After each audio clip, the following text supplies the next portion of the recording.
how to do symmetry in catia software.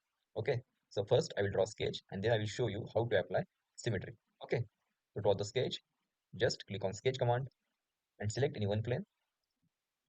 Now I will draw simple rectangle on this plane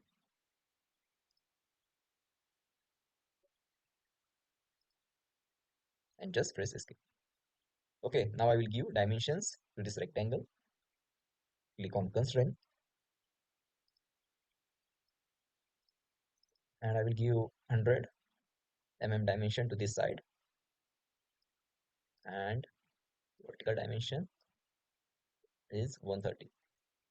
Okay, now I will show you how to do symmetry. Okay, to do symmetry, just press and hold the control button, select this line, and simply select the axis. Okay, now simply click on constraints defined in the dialog box. And here is our option symmetry. Just click on it and you will see the result. You can see like this you can use symmetry command in catia software.